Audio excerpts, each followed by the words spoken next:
all. No, I'm just kidding. Hi, James Pulver. I'm pretty new to MMA, but I saw a clip from the TUF season you were on when the other coach asked who wanted to be on his team, and everyone raised their hands. What's the backstory on that? Seriously? All right. So what happened was BJ walked out there, and his initial thing was he was gonna say, look, if you want to be on my team and have nothing to do with James Pulver, raise your hand. And I think 9 or 10 raised their hands out of the 18 or however many were there. But see, in my mind, I figured everybody was going to raise their hand. So I was all pissed off. And that's why when you see when they pan back at me, I'm zipping up my zipper. Because I go, you know what, you all can suck. And it was on there. I was like, whatever. And I was putting up my zipper. So in my mind, I was like, yo, I figured everybody would raise their hands. And I was just going to go home. I was going to literally grab my coaches, get back in my vehicle, and drive my day and a half back home. I was done. Because that's how much I have no confidence. My anxiety is through the roof. My self-esteem was very low. And BJ capitalized on it. And it pissed me off. But then Nate put his hand down because he's like, I'm done with this shit. But what got me going, and may he rest in peace, Corey Hill kept looking at me. He's like, I got you. I'm with you. I got you. I got you. And so basically, I just said, everybody that raised their hand, keep it up, and you'll go on his team. But it was Corey Hill that saved me. Corey Hill, that's why I picked him first. Because I was standing there, and I felt just as fucking weird as everybody else did. And I'm like, man, because my anxiety, I don't think much of myself. You all been in this stream long enough. I don't think I'm some fucking badass, cool. I just don't. And when he hit me with that, I was like, fuck me. Because, see, here's what I don't do. And I tell everybody this, and I don't do, when I feel like somebody's trying to belittle me,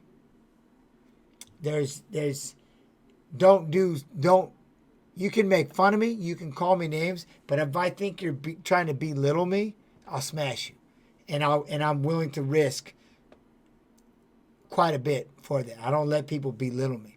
And when BJ did that, I felt like he was belittling me. Because now remember this, there's also somebody who had his hand up who knocked me out. Literally before the show started. Joe Lazone knocked me out and he's out there. Right? So everybody that kept their hand down, I took on my team.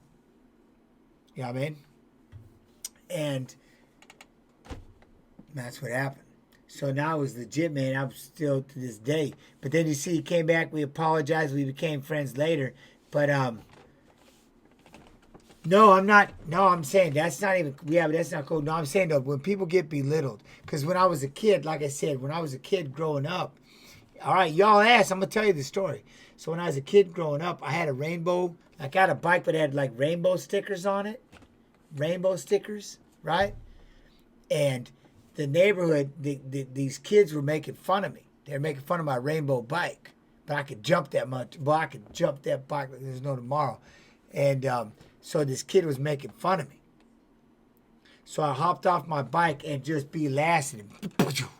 Dropped him. I rode his bike and held on to my bike's handlebars. And I rode it home. And I just sat there. And my mom's like, what'd you do? I go, don't worry, I'll show you in a minute. She's like, whose bike is this? I go, don't worry about it. We'll find out in a minute. And sure as shit, here comes the parents. And the parents come to the house, and the kid's right behind him all holding his mouth and stuff like that. And they go, Jens, what'd you do?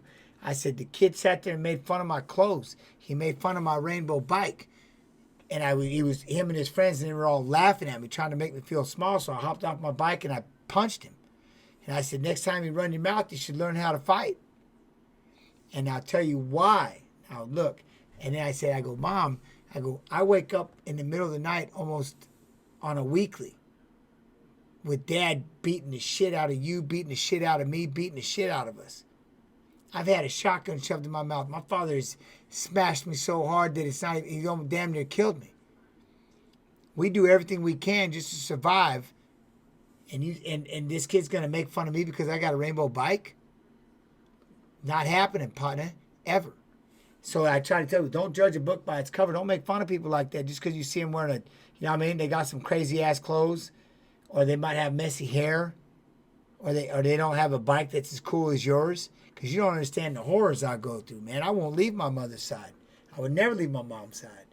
And I just said, I go, do you think I'm worried about getting spanked? You're out your mind. You're out your mind. So if you're going to belittle me, be ready. You know what I mean? Because I'm ready. I'll die for it. There's no ifs, ands, or buts about it. So anyways, that's the story.